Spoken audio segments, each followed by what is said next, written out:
والسلام علی من کان نبیا وآدم بین الماء والطین وعلی آلہ واصحابہ اجمعین اما بعد فاعوذ باللہ من الشیطان الرجیم بسم اللہ الرحمن الرحیم ان اللہ معنا صدق اللہ العظیم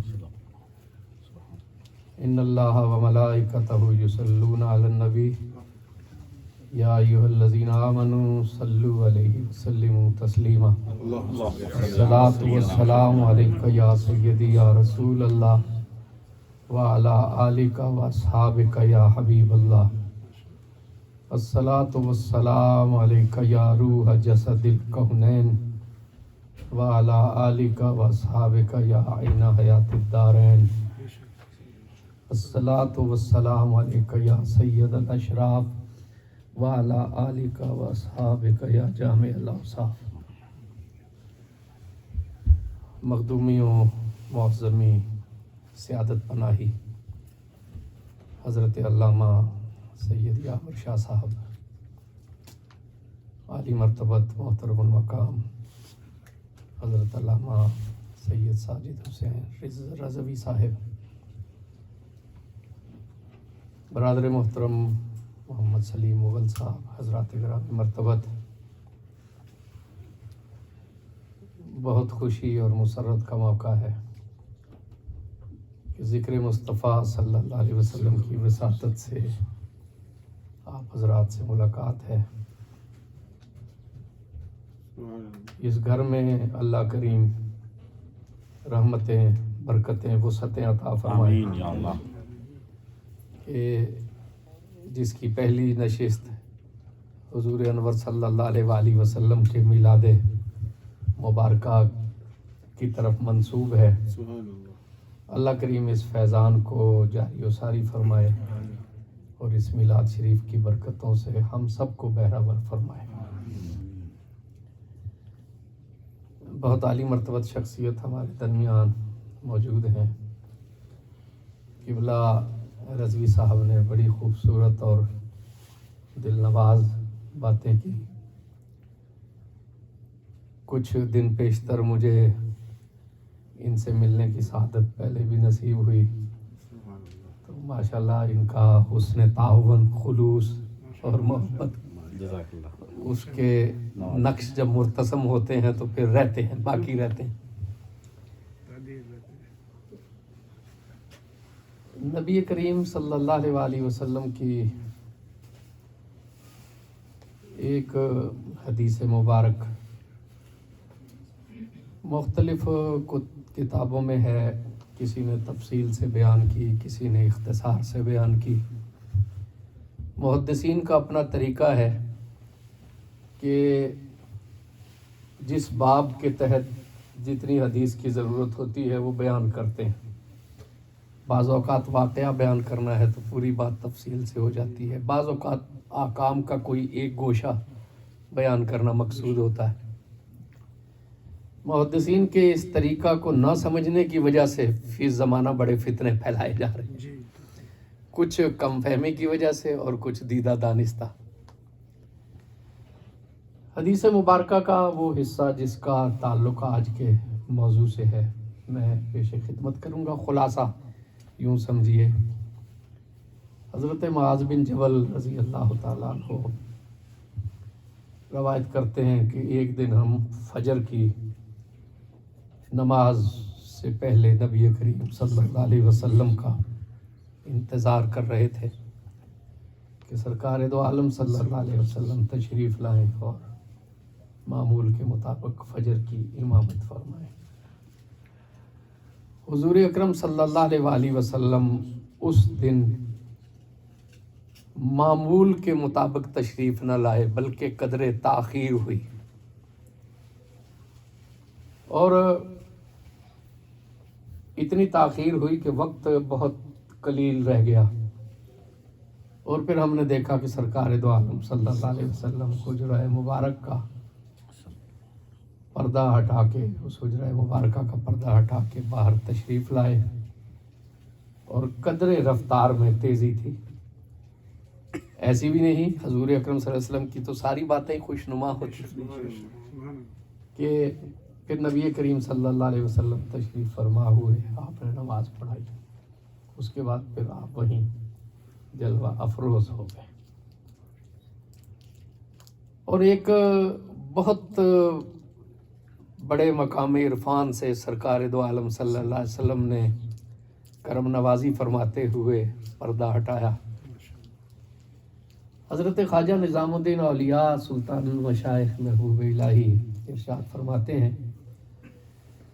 کہ معراج کی رات جو کرم اللہ رب العزت کا اپنے حبیب کریم صلی اللہ علیہ وسلم پر ہوا، وہ کوئی کرم کی آخری منزل نہیں تھی، بلکہ آنے والی راتوں میں اس سے بھی بڑے بڑے کرم ہوئے، لیکن ان کے بارے میں لوگوں کو مطلع نہیں کیا گیا، بتایا نہیں گیا.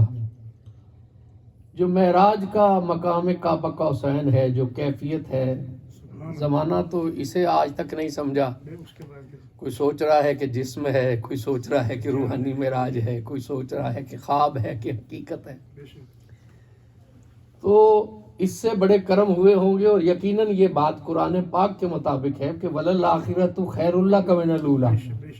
ہر آنے والا دن، ہر آنے والی گھڑی میں آپ کا مقام، قدر و منزلت اللہ کی بارگاہ میں بلند ہو رہی ہے، کم تو نہیں ہو رہی. تو بہت سی کیفیتیں ہیں، ان کیفیتوں میں سے ایک سے سرکار دو عالم صلی اللہ علیہ وسلم نے پردہ ہٹایا. آپ فرماتے ہیں کہ میں اپنے گھر میں تھا اور ایک کیفیت تھی بین الیقظۃ والنوم، سنت ادا فرمائی نا، اور وہ کیفیت ایک حضوری کی خاص کیفیت ہے، اللہ والے جانتے ہیں. تو نبی پاک صلی اللہ علیہ وسلم کی کسی بھی کیفیت کی ہم کیسے تشریح کر سکتے ہیں، یا اس کے بس جو لفظ ہے نا، ہم زیادہ سے زیادہ اس کو بیان کرنے کی بھی استعداد نہیں رکھتے جی. کچھ مفہوم جو سمجھ میں آ جائے، فہم میں آ جائے، بیان میں آ جائے. اللہ. تو سرکار دو عالم صلی اللہ علیہ وسلم نے فرمایا کہ رائے تو ربی فی احسن صورت. سبحان اللہ، سبحان اللہ. میں نے اپنے رب کو بڑی دل نواز صورت میں دیکھا، بڑی آسن صورت میں دیکھا. اب یہ کیا کیفیت ہے، یہ کیا تعبیر ہے، اس بے صورت کو کس صورت میں دیکھا، یہ اللہ جانے اور اس کے پیارے حبیب صلی اللہ علیہ وسلم جانے. اس کی نہ تشریح ہو سکتی ہے، کیا ترجمہ ہی نہیں ہو سکتا. لیکن قول مبارک سرکار دو عالم صلی اللہ علیہ وسلم کا ہے کہ رائے تو ربی فی احسن صورت. سبحان اللہ. میں نے اپنے رب کو بڑی آسن، بڑی دل نواز صورت میں دیکھا. میرے پاک پروردگار نے مجھ سے پوچھا، اے میرے محبوب، یہ ملائے اعلیٰ کے فرشتے آپس میں کیوں بحث و تکرار کر رہے ہیں؟ یہ فرشتے کیوں لڑ رہے ہیں؟ نبی کریم صلی اللہ علیہ وآلہ وسلم فرماتے ہیں کہ میں نے اپنے رب کی بارگاہ میں عرض کی کہ اللہ عالم، اللہ جانے کہ یہ ملائے اعلیٰ کے فرشتے آپس میں کیوں لڑ رہے ہیں. اس دور کا المیہ ہے کہ جو باتیں شان آشکارا کرتی ہیں، جن سے شان حویدہ ہوتی ہے، اس میں بھی کچھ لوگوں کا عجیب ذوق ہے کہ وہ نقص کے پہلو تلاش کرتے ہیں. جی نبی کریم صلی اللہ علیہ وسلم سے اللہ نے استفسار فرمایا، اور حضور نے اللہ کی بارگاہ میں عرض کی کہ اللہ عالم، اللہ جانے کہ یہ ملائے اعلیٰ کے فرشتے کیوں لڑ رہے ہیں. تو یہ کیا مقام علم اور لا علمی کے بحث کا ہے کہ جانتے ہوتے تو بتا دیتے. جی یہ ملائے اعلیٰ کہاں ہے؟ ملائے اعلیٰ میں فرشتے ہیں، جن ہیں، کوئی اور مخلوق ہے، موکلات ہیں، ہمیں تو نہیں پتہ نا. تو ہم تو سمجھتے ہیں کہ فرشتوں کو تو بس تسلیم و انقیاد سے کام ہے، ذکر و فکر سے، بندگی سے کام ہے. یہ حدیث پاک بتاتی ہے کہ وہ تو لڑتے بھی ہیں، بحث و تکرار بھی کرتے ہیں. تو یہ کیا راز ہے؟ اسی سے پوچھا جا رہا ہوگا نا کہ جو گزر کے آئے ہیں. جی حضور عرض کرتے ہیں اللہ عالم. دو باتیں ہیں. نبی پاک صلی اللہ علیہ وآلہ وسلم اللہ کی بارگاہ میں حجۃ الوداع کے لیے کھڑے ہوئے. عرفات کا میدان ہے، حضور خطبے کے لیے کھڑے ہوتے ہیں. سرکار دو عالم صلی اللہ علیہ وسلم کے سامنے 1,24,000 صحابہ کم و بیش موجود ہیں جو حجۃ الوداع کے موقع پہ ہیں. حضور اکرم صلی اللہ علیہ وسلم نے ان سے سوال کیا کہ آج کون سا دن ہے؟ 1,24,000 زبانوں سے نکلا اللہ و رسولہ عالم۔ حضور نے استفسار فرمایا کہ آج یہ کون سا مہینہ ہے؟ 1,24,000 زبانوں سے نکلا اللہ و رسولہ عالم۔ سرکار دو عالم صلی اللہ علیہ وسلم نے استفسار فرمایا کہ یہ کون سا مقام ہے؟ 1,24,000 زبانوں سے نکلا اللہ و رسولہ عالم۔ کسے خبر نہیں کہ یہ دن کون سا ہے، کسے خبر نہیں کہ یہ مہینہ کون سا ہے، کسے خبر نہیں کہ یہ مقام کون سا ہے۔ حج کوئی سوتے میں تو نہیں ہوتا، حج تو کوئی سکر کی کیفیت میں نہیں ہوتا، حج تو صاحب کی عبادت ہے اور چل پھر کے ہوتا ہے، بھاگ دوڑ کے ہوتا ہے، کوشش سے ہوتا ہے، اچھے بھلے ہوش ٹھکانے آ جاتے ہیں، صحت کا خیال رکھ کے حج کرنا پڑتا ہے، کوئی سوتے میں تو نہیں ہوتا نا۔ تو ہوش میں، حواس میں، شعور میں ہوتا ہے، جوش و جذبہ اپنی جگہ، ذوق و جنون اپنی جگہ، لیکن حج ایک ایسی عبادت ہے کہ جس میں ہوش ہر جگہ پہ بحال رکھنے پڑتے ہیں۔ تو کسے نہیں پتا تھا کہ یہ دن کون سا ہے، کون نہیں جانتا کہ یہ مہینہ کون سا ہے، کسے خبر نہیں کہ یہ مقام کون سا ہے، لیکن وہ جانتے ہیں کہ وہ کس کی بارگاہ میں کھڑے ہیں۔ 1,24,000 زبانوں سے نکلا اللہ و رسول عالم کہ ہم کون ہیں جو سرکار دو عالم صلی اللہ علیہ وسلم کے سامنے اپنے علم کا اظہار کریں۔ اتنی واضح بات کا اظہار بھی صحابیوں نے نہیں کیا۔ بہت سے صحابہ تو ایسے تھے جنہیں اسی دن سرکار دو عالم صلی اللہ علیہ وسلم کی زیارت کا شرف حاصل ہوا تھا۔ حج کے موقع پہ وہ پہلی بار آئے تھے اور سرکار دو عالم صلی اللہ علیہ وسلم کی زیارت سے شاد کام ہوئے تھے، اپنے اپنے قبیلوں میں انہوں نے قبول اسلام کیا۔ لیکن آج سرکار دو عالم صلی اللہ علیہ وسلم کی زیارت کا پہلا دن تھا۔ ایک نظر نے انہیں یہ عرفان عطا کر دیا، یہ شعور عطا کر دیا، یہ ادب سکھا دیا کہ یہ بارگاہ سرور دی ہے سبل کیا، یہ کوئی معمولی بات نہیں، بارگاہ نہیں ہے کہ اپنے علم کا اظہار کرے۔ 1,24,000 زبانوں نے اسے مناسب نہ سمجھا کہ سرکار دو عالم صلی اللہ علیہ وسلم کے سامنے اتنی واضح بات کا بھی اعلان کرے کہ یہ دن کون سا ہے، یہ مہینہ کون سا ہے، یہ مقام کون سا ہے۔ سب نے کہا اللہ و رسولہ عالم کہ یہ بارگاہ رسالت مآب ہے۔ خاموش ہے دل، بڑی محفل میں چلانا نہیں اچھا، ادب پہلا کرینہ ہے محبت کے کرینوں میں، ادب پہلا کرینہ ہے۔ وہ جانتے ہیں کہ یہ سرور عالم صلی اللہ علیہ وسلم کی بارگاہ ہے۔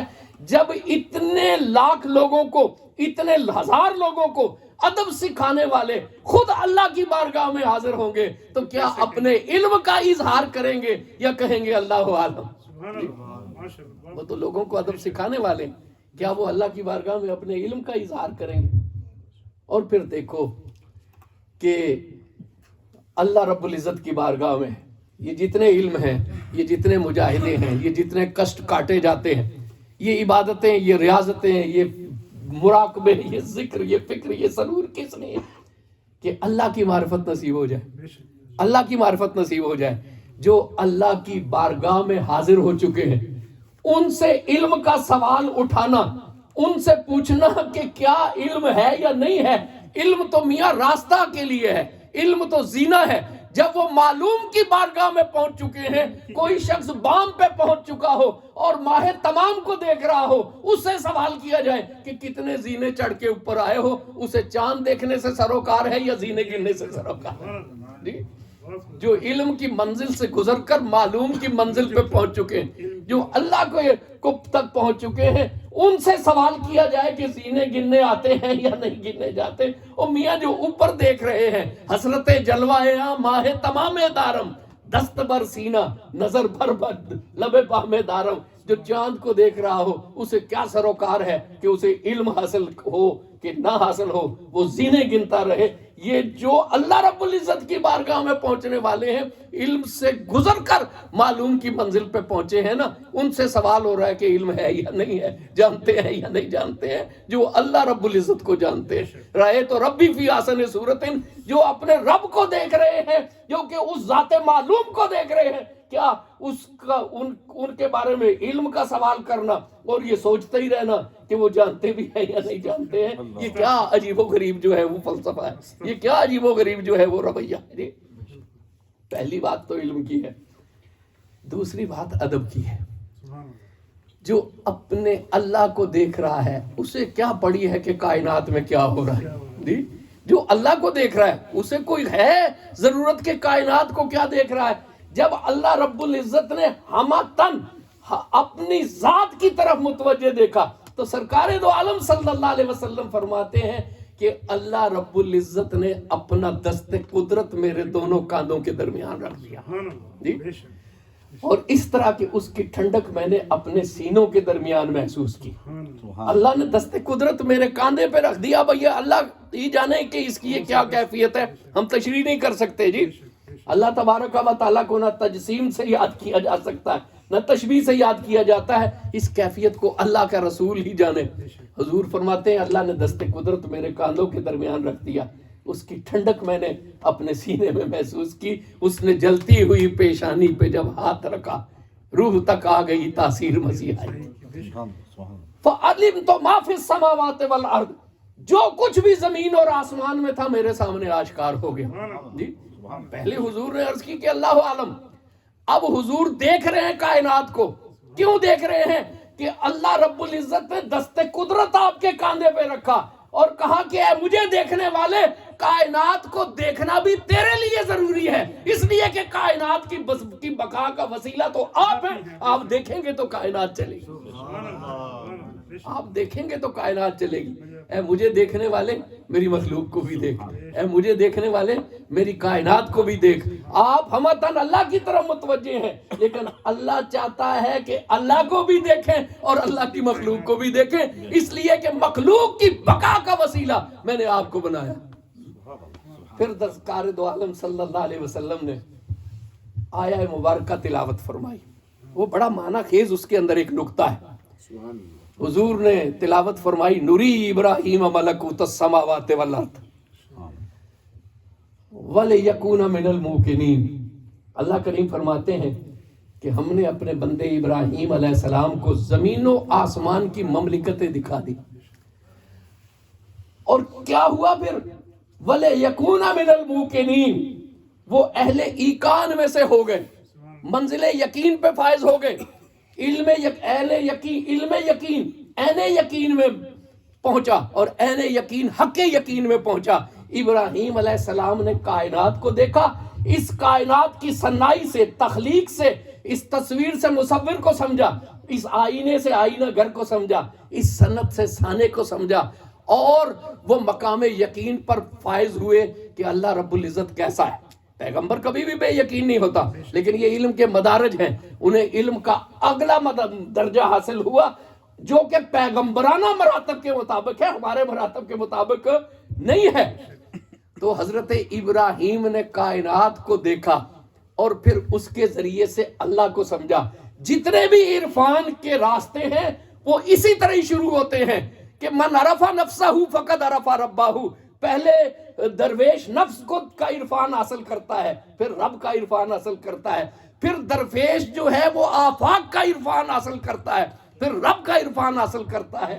لوگ مصور کو دیکھتے، تصویر کو دیکھتے ہیں، پھر مصور کو سمجھتے ہیں، لوگ صنعت کو دیکھتے ہیں، پھر صانے کو سمجھتے ہیں، لوگ آئینے کو دیکھتے ہیں، پھر آئینہ گر کو دیکھتے ہیں، لیکن سرکار پہلے مصور کو دیکھتے ہیں پھر تصویر کو دیکھتے ہیں۔ سرکار پہلے آئینے کو دیکھتے ہیں، آئینہ گر کو دیکھتے ہیں، پھر آئینے کو دیکھتے ہیں۔ سرکار پہلے سانے کو دیکھتے ہیں پھر صنعت کو دیکھتے ہیں۔ ہر ایک کا عرفان کا سفر مخلوق سے خالق کی طرف ہے، سرکار دو عالم کا سفر خالق سے مخلوق کی طرف۔ رایت اور ربی فی حسن صورت، پہلے سرکار دو عالم صلی اللہ علیہ وسلم نے رب کو دیکھا، فَعَلِمْتُ مَا فِي السَّمَاوَاتِ وَالْأَرْضِ، پھر زمین و آسمان کا علم حاصل کیا۔ باقی زمین و آسمان کی صنعتوں کو دیکھ کر اللہ تک پہنچتے ہیں، اور حضور پہلے اللہ کو دیکھتے ہیں پھر اللہ کی صنعت کو دیکھتے ہیں۔ جی، یہ نبی کریم صلی اللہ علیہ وسلم کے عرفان میں اور دوسروں کے عرفان میں فرق ہے۔ قرآن پاک نے ایک ہجرت کو بیان کیا ہے۔ حضرت موسیٰ علیہ السلام اپنی قوم کو لے کر نکلے بنی اسرائیل بسوں کی غلامی میں ہے، ان کے قوا جو ہیں وہ مزمحل ہو چکے ہیں اور غلامی کے عادی ہو چکے ہیں، وہ اس زنجیریں توڑنے کے لیے تیار ہی نہیں ہیں، لیکن اللہ رب العزت نے ان کے درمیان حضرت موسیٰ علیہ السلام کو مبعوث کیا، بہت سے مرحلوں کے سے گزر کے بنی اسرائیل کو آپ نے کہا کہ چلو، قافلہ چل پڑا راتوں رات، دریائے نیل کی طرف نہیں گئے، بحیرہ احمر کی طرف گئے اور اس کے کنارے پر پہنچے۔ بعض محققین نے کہا ہے کہ کم و بیش 27 میل کا پارٹ ہے جس جگہ سے حضرت موسیٰ علیہ السلام نے سمندر کو پار کیا تھا۔ اب سمندر آگے ہے، اتنے میں فرعون کو خبر ہوئی، اسے پتہ چلا کہ بنی اسرائیل جو ہے وہ یہاں سے نکل رہے ہیں۔ اس نے فوری طور پر لشکر کو تیار کیا اور اس نے کہا کہ ہم پیچھا کریں گے، انہیں جانے نہیں دیں گے، یہ مفت میں غلام ہمیں میسر ہیں، یہ نہیں رہیں گے تو کون ہمارے کام کرے گا۔ اب فرعون کا لشکر پیچھے ہے۔ بنی اسرائیل جب سمندر کے کنارے پہنچے تو انہیں آہٹ سنائی دی کہ فرعون کا لشکر تعاقب کر رہا، اب آگے دریا ہے، سمندر ہے، پیچھے دشمن ہے۔ ان کے تو اوسان خطا ہو گئے، حواس باختہ ہو گئے، ہاتھ پیر پھول گئے، نہ اللہ کی مدد یاد رہی، نہ موسیٰ علیہ السلام کا وجود یاد رہا، نہ ید بیضا کے معجزات یاد رہے، نہ عصائے کلیمی یاد رہا۔ انہوں نے واہ ویلا ڈال دیا اور کہنے لگے فلما ترى الجمعان قال اصحاب موسیٰ انا لمدرکون۔ جب لشکر آمنے سامنے ہوئے تو اصحاب موسیٰ جو ہے وہ شور مچانے لگے کہ انا لمدرکون، ہم تو پکڑے گئے۔ تاکید کے جتنے اسلوب ہیں نا، جملہ اسمیہ ہے، انا ہے، لام تاکید ہے، سارے کے سارے انہوں نے برت دیے جی، انتہا کر دی شور ڈالنے کی، جزا فضا کی کہ ہم تو پکڑے گئے۔ موسیٰ علیہ السلام نے جب ان کا یہ واہ ویلا سنا اور یہ شور غل سنا اور ایسی جو ہے وہ آہوساری سنی تو انہیں بڑا غصہ آیا۔ فرمایا کلا ان معی ربی سیہدین، ڈانٹا، کہا چپ رہو، خبردار، بے شک معیت میرے رب کی میرے ساتھ ہے، ان قریب میرے لیے راستے کشادہ ہوں گے۔ یہ ایک ہجرت ہے، ایک ہجرت مدینہ منورہ سے بھی شروع ہو رہی ہے، ایک ہجرت مدینہ منورہ سے بھی شروع ہو رہی ہے۔ ابو بکر صدیق عرض کرتے ہیں یا رسول اللہ مجھے بھی ہجرت کی اجازت ہے؟ نبی پاک صلی اللہ علیہ وسلم فرماتے ہیں ابو بکر ٹھہر جاؤ، ہو سکتا ہے اللہ تمہارے لیے بہتر رفاقت کا انتظام کر دے۔ حضرت ابو بکر فرماتے ہیں میرے دل میں امید جاگی کہ سرکار دو عالم صلی اللہ علیہ وسلم کی معیت کا شرف مجھے حاصل ہوگا۔ پھر وہ خوش وقت آتا ہے، علی مرتضیٰ کرم اللہ وجہہ الکریم کو حکم دیا، وہ بستر پر لیٹے اور امانتیں ان کے سپرد کی۔ حضرت داتا گنج بخش رحمت اللہ علیہ نے کشف المحجوب میں ایک بات لکھی ہے، وہ فرماتے ہیں کہ اس رات جبرائیل اور میکائیل کو اللہ رب العزت نے اپنی بارگاہ میں یاد فرمایا، حضیر جہاں تک وہ حاضر ہوتے ہیں، اور ایک سوال ان سے کیا کہ کوئی تم میں سے آگے بڑھے اور اپنے دوست کی خاطر زندگی سے دستبردار ہو جائے۔ تو وہ فرشتے تھے، فرشتوں میں جذبات نہیں ہوتے، وہ حیرت سے سوچنے لگے کہ یہ سوال کیسا ہے اور یہ جواب کیسا ہے، اس کا کیا جواب دیا جائے۔ اللہ رب العزت نے یہ دیکھا تو اللہ نے فرمایا کہ دیکھو میرا علی ہے، اسے ایک بار میرے حبیب صلی اللہ علیہ وسلم نے کہا کہ میرے بستر پر لیٹو اور یہ ڈیوٹی دو، اس نے ایک لمحے کا توقف نہیں۔ اب جاؤ اور ساری رات علی مرتضیٰ کے کنارے جو ہے وہ تم ڈیوٹی دو اور اس کی حفاظت کرو۔ داتا صاحب فرماتے ہیں کہ حضرت جبریل علیہ السلام اور میکائیل علیہ السلام علی مرتضیٰ کرم اللہ وجہ الکریم کے سرانے آئے اور جبریل علیہ السلام نے کہا بخ بخ مم مثلو کا یا علی ان اللہ یباہی بک فی الملائکہ، اے علی آج کون ہے آپ کی مثل اس جرت و بہادری میں، اللہ فرشتوں کے درمیان آپ کے وجود پہ فخر کرتا۔ سبحان اللہ، نعرہ حیدری۔ ایک قربانی یہ ہے، ایک پروانہ یہ ہے، ایک پروانہ وہ ہے جس کے گھر سرکار دو عالم صلی اللہ علیہ وسلم تشریف لے جا رہے ہیں جی، ان کی کیا کیفیت ہوگی۔ سفر شروع ہوا، میں اختصار سے بات بیان کروں گا، اتنا حصہ جس کا موضوع سے تعلق ہے۔ سفر شروع ہے، خادمانہ انداز میں پیچھے چل رہے ہیں، پھر احتیاط و ادب کو ملحوظ خاطر رکھتے ہوئے آگے ہو جاتے ہیں، پھر دائیں ہو جاتے ہیں، پھر بائیں ہو جاتے ہیں، نبی شمع کی طرح جو ہے، شمع کی گرد پروانے کی طرح محو طواف ہے۔ حضور اکرم صلی اللہ علیہ وسلم پوچھتے ہیں کہ ابو بکر یہ کیا کیفیت ہے؟ عرض کرتے ہیں کہ پیچھے چل رہا ہوں، خادمانہ خادم ہوں۔ پھر کوئی آگے سے آہٹ سنائی دیتی ہے تو ادب کو ملحوظ خاطر رکھتے ہوئے آگے ہو جاتا ہوں کہ کوئی آگے سے وار نہ کرے۔ دائیں کا خدشہ ہو جاتا ہے تو دائیں ہوتا ہوں، بائیں سے اندیشہ ہوتا ہے تو بائیں ہو جاتا ہوں۔ پھر اپنا کاندھا پیش کرتے ہیں کہ سرکار سفر دشوار ہے، اسے مشرف فرمائیے جی۔ پھر غار میں جاتے ہیں، وہ واقعہ سب نے سنا ہے۔ سارے سوراخ بند کر دیتے ہیں، ایک سوراخ پہ اپنی ایڑی رکھی تھی، اور پھر سرکار دو عالم صلی اللہ علیہ وسلم نے وہ شرف عطا کیا کہ ان کی آغوش میں اپنا سر اقدس رکھ کے، چہرہ انور رکھ کے اب محو استراحت ہو گئے۔ عشق ہے نا، عشق امتحان ضرور لیتا ہے، محبت امتحان مانگتی ہے۔ سانپ نے ڈنگ مارنا شروع کر دیا۔ اب جان بچانی تو فرض عین ہے نا جی، جان بچانی تو فرض عین ہے۔ جسم میں زہر سرایت کر رہا ہے، لیکن وہ امکانی حد تک جسم کو جنبش نہیں ہونے دے رہے۔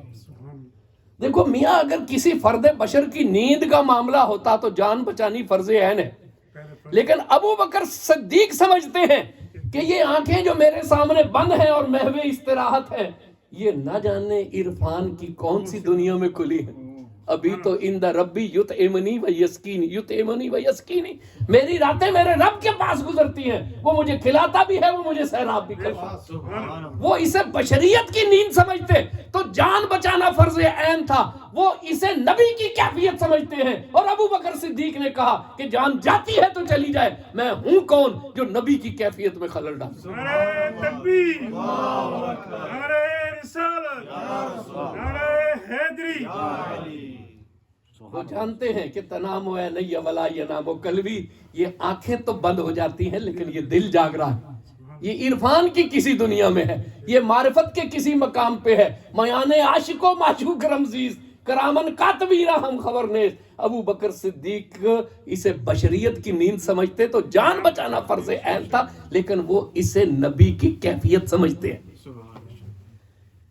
اب جسم میں زہر پھیل رہا ہے، جسم کا ایک اپنا نظام ہے، پاؤں کو تو وہ جنبش نہیں ہونے دے رہے، وجود میں حرکت نہیں ہونے دے رہے، لیکن حدت بڑھ جائے تو پسینہ بہنے لگتا ہے، آنکھ سے پانی ٹپکنے لگتا ہے۔ اس پہ بندے کا اختیار نہیں ہے نا، بندے کا اختیار نہیں ہے۔ آنکھ سے گرم آنسو کا ایک قطرہ ٹپکا اور سرکار دو عالم صلی اللہ علیہ وسلم کے رخسار مبارک پر ٹھہر گیا۔ سرکار نے آنکھیں کھول دی، سبحان اللہ۔ ایک آنسو میں کہہ دیا غم دل، ایک آنسو میں کہہ دیا غم دل، کس قدر میں نے اختصار کیا۔ نعرہ تکبیر، نعرہ رسالت، یا رسول اللہ۔ سرکار نے کیفیت ملاحظے کی، پھر اپنا دست شفا، اپنا لعاب دہن عنایت فرمایا۔ وہ جان جو نکل رہی تھی وہ لوٹ آئی۔ عارفین کہتے ہیں کہ ابو بکر صدیق کی زندگی تو ختم ہو گئی اس وقت جب سانپ نے ڈنگ مارا، اگلی زندگی تو سرکار دو عالم صلی اللہ علیہ وسلم کی عطا ہے۔ سبحان اللہ۔ اب دن جو ہوا تو دشمنوں کی آہٹ قریب سنائی دی، ابو بکر صدیق کو اندیشہ ہوا۔ سرکار دو عالم صلی اللہ علیہ وسلم نے انہیں اندیشے میں دیکھا تو فرمایا لا تحزن ان اللہ معنا، ابو بکر اندیشہ نہ کرو، حزن نہ کرو، اللہ ہمارے ساتھ ہے۔ اب ایک ہجرت تھی نا، وہاں واویلا ڈال رہے تھے اپنی جان کا، انہیں موسیٰ کی پرواہ نہیں تھی علیہ السلام، انہیں کو اللہ کے حکم کی تعمیل کا احساس نہیں تھا۔ ان کا واویلا کس لیے تھا کہ ہم مارے گئے، اِنَّا لَمُدْرَکُونَ، اور بلا شک و شبہ ہم پکڑے گئے، ہم شکنجے میں آ گئے، اب کیسے بچیں گے۔ اور یہاں اندیشہ اپنا نہیں تھا، اپنا اندیشہ ہوتا تو ایک سنگلاخ سفر پہ نکلتے، اپنا اندیشہ ہوتا تو اس طرح پہاڑ پہ چڑھتے، اپنا اندیشہ ہوتا تو اس وقت ہوتا جب سانپ ڈنگ مار رہا تھا۔ کوئی بدبخت یہ کہے کہ وہ ڈر گئے، نہیں، وہ ملال میں تھے کہ میرے محبوب صلی اللہ علیہ وسلم کو تکلیف نہ ہو جائے۔ اپنا اندیشہ ہوتا تو اس وقت ہوتا نا، پاؤں مبارک ہلا دیتے، اپنا اندیشہ نہیں تھا، وہ تو سرکار کے بارے میں سوچتے تھے۔ ابو بکر صدیق کو جب اندیشے میں دیکھا تو سرکار نے فرمایا لا تحزن ان اللہ معنا، حزن نہ کرو، اللہ ہمارے ساتھ ہے۔ اب ذرا مختصر سا ذرا تجزیہ کر لیں، یہ بڑوں کی باتیں ہیں۔ حضرت موسیٰ علیہ السلام نے کہا کلا، ڈانٹا. حضور نے فرمایا لا تحزن، پیار سے کہا، تسلی دی کہ نہیں حزن نہیں کرو. جی حضرت موسیٰ نے ڈانٹا کلا، وہ چپ کرو بدبختو، میں تمہارے ساتھ ہوں اور تم واویلا کر رہے ہو. جی حضور نے کیا فرمایا؟ لا تحزن، نہیں اندیشہ نہیں کرنا، ان اللہ معنا. حضرت موسیٰ نے کہا انا معی ربی سیہدین، معیت میرے ساتھ ہے میرے رب کی. صحیح ترجمہ کریں نا لفظ کا ترتیب سے تو بنتا ہے معیت میرے ساتھ ہے رب کی، میرے رب کی، میرے لیے راستے کشادہ کرے گا. موسیٰ علیہ السلام کا عرفان کا سفر ہے. من عرف نفسہ فقد عرف ربہ. انہوں نے پہلے اپنی ذات کا ذکر کیا، معیت ہے میرے ساتھ میرے رب کی. حضور نے پہلے اللہ کا ذکر کیا ان اللہ معنا، اس لیے کہ یہ مخلوق سے خالق کی طرف ہے، وہ خالق سے مخلوق کی طرف. یہ مخلوق سے خالق کی طرف ہے، وہ خالق سے مخلوق کی طرف ہے. یہ اپنا نفس دیکھتے ہیں، پھر اس آئینے میں اللہ کو دیکھتے ہیں. وہ پہلے اللہ کو دیکھتے ہیں، اس کے حوالے سے کسی اور کو دیکھتے ہیں، حتیٰ کہ اپنے آپ کو بھی اس حوالے سے دیکھتے ہیں. موسیٰ علیہ السلام نے کہا کہ انا معی ربی، رب کی معیت ہے. موسیٰ سے ہوش رفت زیک جلوہ صفات، تو عین ذات میں نگری در تبسم. موسیٰ نے جو جلوہ دیکھا تھا وہ جلوہ صفات تھا، ان کی معیت صفاتی تھی. حضور نے دنا فتح اللہ پہ جا کے جو جلوہ دیکھا تھا وہ ذات تھا، وہ عین ذات تھی. موسیٰ علیہ السلام نے رب کا ذکر کیا جو اس میں صفت ہے، حضور نے اللہ کا ذکر کیا جو اس میں ذات ہے، اس لیے کہ وہاں معیت صفاتی تھی، یہاں معیت ذاتی ہے. حضرت موسیٰ علیہ السلام نے فرمایا انا معی ربی سیہدین، میرے ساتھ معیت رب کی، میرے رب کی ہے، میرے لیے رستے کشادہ ہوں گے. جو معیتوں کا لطف ہے نا، جو معیت کی کیفیت ہے اس میں شریک نہیں کیا، نجات میں شریک کیا، معیت میں شریک نہیں کیا. شاید کہ اتر جائے تیرے دل میں میری بات. معیت کہا کہ میرے ساتھ ہے، میرے لیے راستے کشادہ ہوں گے، یہ سب کچھ میری برکت سے ہو رہا ہے. معیت میں شریک نہیں کیا. حضرت پیر محمد کرم شاہ صاحب لکھتے ہیں کہ معیت کا لطف ہر شخص نہیں اٹھا سکتا، معیت کا لطف وہی اٹھا سکتا ہے جو کبھی کسی کے ساتھ چلا ہو، جو کبھی کسی کے ساتھ چلا ہو. انہی راستوں نے جن پر کبھی گامزن تھے دونوں، مجھے روک روک پوچھا تیرا ہم سفر کہاں ہے. یہ معیتوں کی لذت ہر ایک کو حاصل نہیں ہوتی. گلو یاسمن کی بہار میں ایک ہوائے مست کے ساتھ ساتھ میرا ہاتھ میں تھام کر وہ حسین ماہ میں کرام تھا. ہر ایک یہ لطف نہیں اٹھا سکتا کہ معیت کیا ہے. حضرت موسیٰ علیہ السلام نے انہیں نجات تو عطا کی کہ میرے پیچھے پیچھے چلے آنا نجات پا جاؤ گے.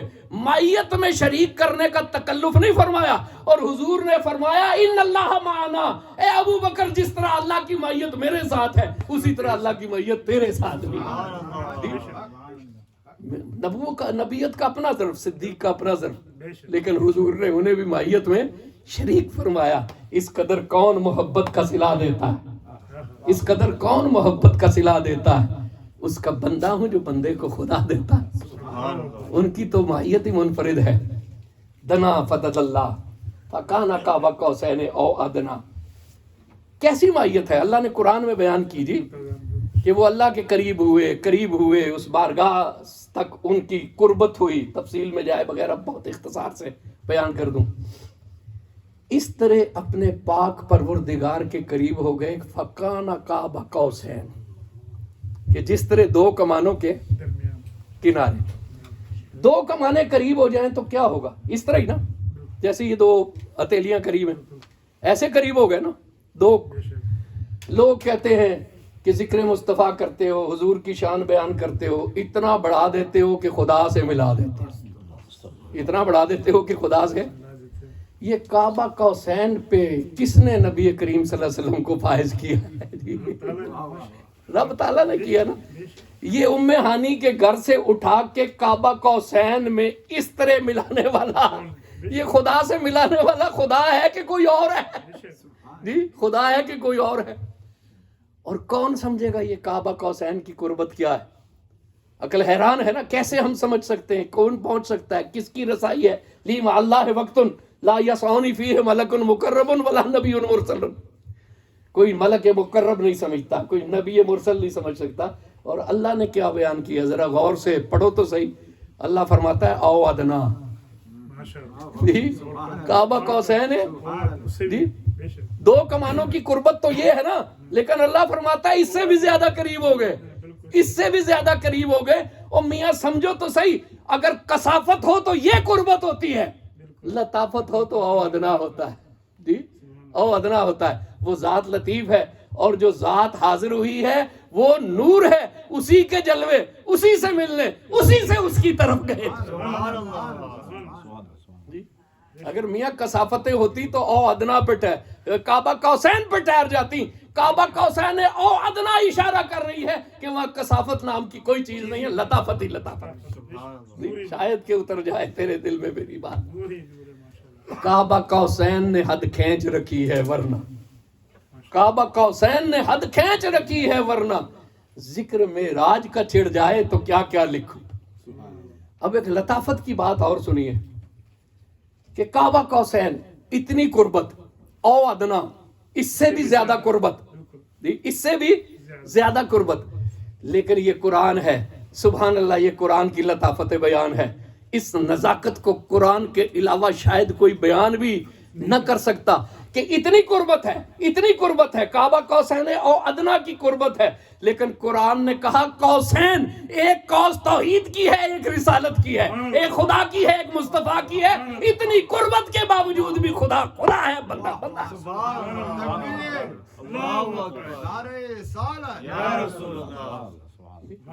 ایک الوہیت کی ہے, ایک عبدیت کی ہے, ایک قوس خدا کی ہے, ایک قوس مصطفیٰ کی ہے.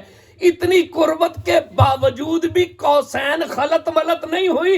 خدا خدا ہے, مصطفیٰ مصطفیٰ ہے. اور اللہ کے بندو, کعبہ قوسین پہ جا کر بھی توحید توحید ہے اور رسالت رسالت ہے. تو کون سا ایسا بیان ہے کہ خدا خدا نہ رہے گا, مصطفیٰ مصطفیٰ نہ رہے گا. کعبہ قوسین پہ جا کر بھی خدا خدا ہے اور مصطفیٰ مصطفیٰ ہے جی. اتنی قربت کے باوجود بھی توحید توحید ہے, رسالت رسالت ہے. اتنی توحید قربت کے باوجود بھی الہ الہ ہے اور عبد عبد ہے. اتنی قربت کے باوجود بھی الوہیت اور عبدیت خلط ملط نہیں ہو رہے. تمہیں کس چیز کا خطرہ پڑاتا ہے جی. اور کیا بات ہے, شیخ اکبر امام المکاشفین شیخ اکبر محی الدین ابن عربی رحمت اللہ علیہ نے بڑی پتے کی بات کی. انہوں نے کہا یہ کعبہ قوسین ہی کیوں ہے؟ اور بھی تو بہت سے لفظ تھے نا, دو چیزوں کی قربت ہو سکتی تھی, کعبہ قوسین ہی کیوں ہے؟ وہ فرماتے ہیں عربوں میں ایک رواج تھا, معاہدے ہوتے ہیں نا, فائلیں بدلتی ہیں, جامع سے تجویز ہوتے ہیں. ان کے ہاں معاہدے کا ایک طریقہ تھا, جب دو قبیلے صلح کرتے نا, ایک نیم دائرے میں کھڑے ہو جاتے, دونوں کے سردار آگے بڑھتے, اپنی اپنی کمانوں کو باہم پیوست کر لیتے, ملا لیتے. ان میں ایک تیر آویزہ کیا جاتا اور دونوں مل کر اس کو نشانے کی طرف چھوڑ دیتے. یہ رسم کیا تھی کہ قبیلے دو ہیں, سردار دو ہیں, آئیڈینٹی الگ الگ ہے, تشخص الگ الگ ہے, لیکن تیر ایک ہے, نشانہ بھی ایک ہے. جو ایک کا دوست ہے وہ دوسرے کا دوست ہے, جو ایک کا دشمن ہے وہ دوسرے کا دشمن ہے. کعبہ قوسین او ادنا, خدا خدا ہے, مصطفیٰ مصطفیٰ ہے. خدا کی ذات اپنی جگہ ہے, مصطفیٰ کی ذات اپنی جگہ ہے, لیکن خدا مصطفیٰ کی بات الگ الگ نہیں ہے. جو خدا کا دوست ہے وہ مصطفیٰ کا دوست ہے, جو خدا کا دشمن ہے وہ مصطفیٰ کا دشمن ہے, جو مصطفیٰ کا دشمن ہے وہ خدا کا دشمن ہے, جو مصطفیٰ کا دوست ہے وہ خدا کا بھی دوست ہے. شاید کہ اتر جائے تیرے دل میں میری بات. وما علینا الا البلاغ.